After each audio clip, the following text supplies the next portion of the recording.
Welcome to episode 12 of Zenny Signs Up.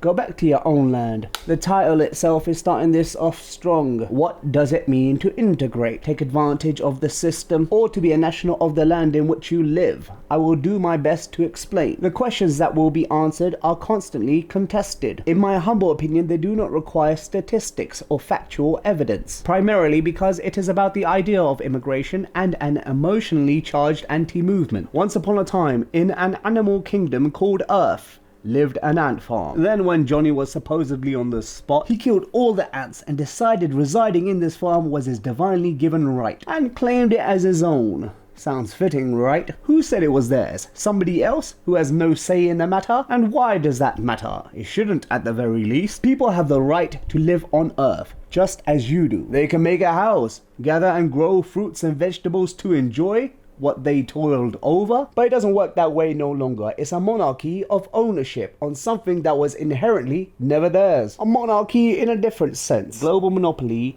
of currencies exchanged and implemented. I agree, if I were to have built a Buckingham Palace and did not let the 400 odd bedroom spaces be used accordingly, I would have been entirely inconsiderate to those who live around as peasants without pleasantries. This is the irony of the pictures these words paint. Unsensible in reality, from which most avoid, thinking they cannot do anything. That indeed is a defeatist attitude. Then do you not wonder the fact there is, or what a problem actually is? We are consistently told a narrative. To be fooled is easy because, as you may be aware, ignorance is bliss. And for the UK to once be a superpower, it was due to their intelligence, and not manpower in numbers for reserves. Same principle in theology lives on. Now it is from rehearsed scripts by puppet politicians who dance around every idea but the one that needs addressing. People state as a defense that Japan and Poland are a good country for old men, because they are strict in their policies regarding immigration. The fact that a nuclear atmosphere is looming in Japan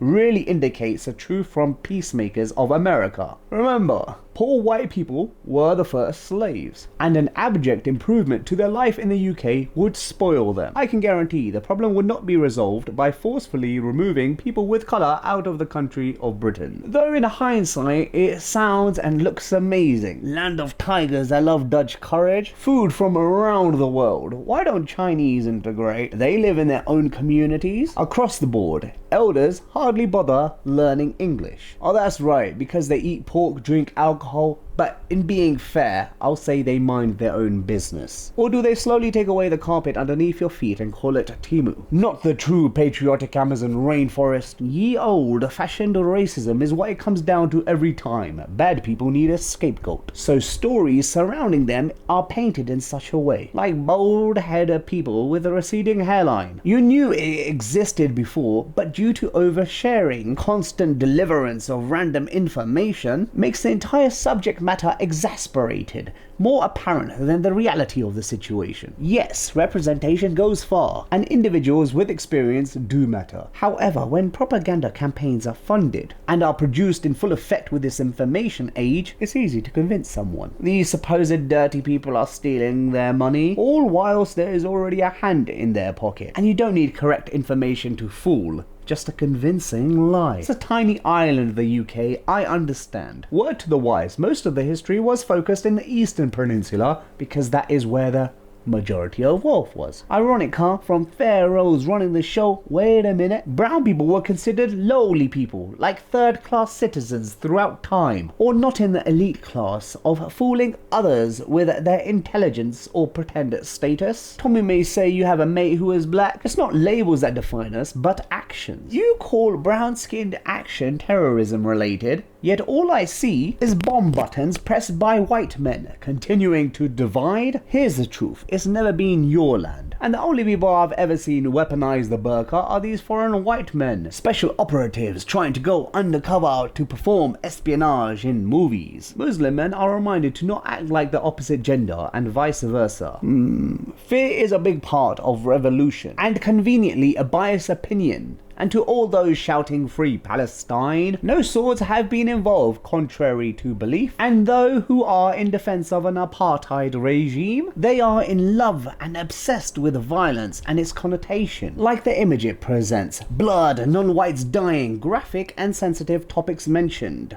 Viewer discretion is a lie. If it was that bad, you'd never know about it. And what is worse than chants and slogans? They hate actions. I am not exactly supporting how charities appropriate their resources given to them from either the public or governments, because it's not about picking up people anymore. The problem is about putting them down. So when you shout racist remarks like "go back to your own country," is that free speech? How about we enforce free land, because that is what land is. It is free speech which costs effectively. If it was free speech, I say Tom, Dick or Harry collectively should not be under arrest for XY reason, though I may have lied in defense of opposition. Hence, free speech has consequences. But too many big words fry and sizzle the brain, so we must refrain to common sense. Either you have it or most don't. If people knew their power, then they would not be swayed by small collective noise, keeping us from the real perpetrators. And although you may see marches representing hateful movements, just know their hearts are divided. You ask two different participants the same question, like "why are you here?" I don't know. You would be met with the acknowledgement of not knowing the first reason why. So blind, heinous following, but it gives a false sense of direction and usefulness. So many role models follow this trend because viewership is so easy to please. Does not require researching or analyzing. Just state a supposed problem over and over. Occultist mindsets, like global extortionates, and in a nice chair they may say, lower prices, bigger paychecks. It's like playing with an imaginary Pandora's box. Average consumer interprets as follows: less money, more money, good time. Whilst a billionaire property owner doesn't place a finger in his own wallet but yours. You get me? That's what I call priorities. Makes me wonder what I could have achieved if I didn't believe in my moral compass. Rule number 1: can use guns. You, on the other hand, must surrender or demonstrate you can use it against the blacks.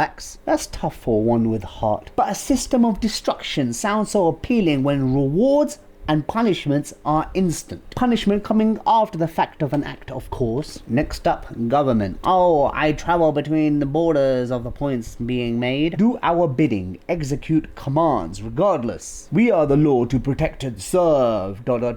Our heroic master. People are then afraid. They don't know how under they are on stand. Shit, history has repeated itself almost every time. It's all about action, not avoidance. One side terrorists, the other side peace yet war makers. Huff, puff, and I'm gonna take your job. How about systemic racism? One that is felt, however it is also heard. Minorities of color doing back-breaking jobs. Wait a minute, Bob the Builder is also a part. But that's cause there's a lot of money erecting structures and doesn't require many qualifications. 0-hour contract roles, agencies who do fuck all, taking a percentage of what you worked for. Holy shit, the entire system is designed for you, the average Joe, to lose. And then you pray to God for help. God knows you hate to follow instructions, but it's the only way life would work. Each person takes to their own God. One could be the president, one could be the life you have controlling your actions. Women, money, or could be the one who created the heavens and the earth. However, nobody listens. The title itself is only a suggestion. Keep the land whitewashed. And yeah, I think if everyone can collectively agree on what makes us divided, in truth obviously, then I think that would be a good thing. But one thing for certain after,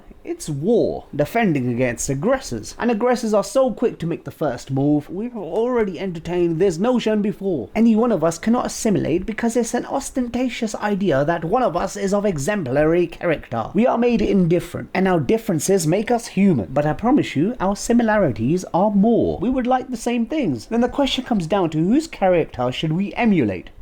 The true exemplar, of course. So let's not focus on what's distracting us, but more so on noblesse oblige. Thank you very much for listening, and be sure to tune in for another episode of Zanny Signs Up.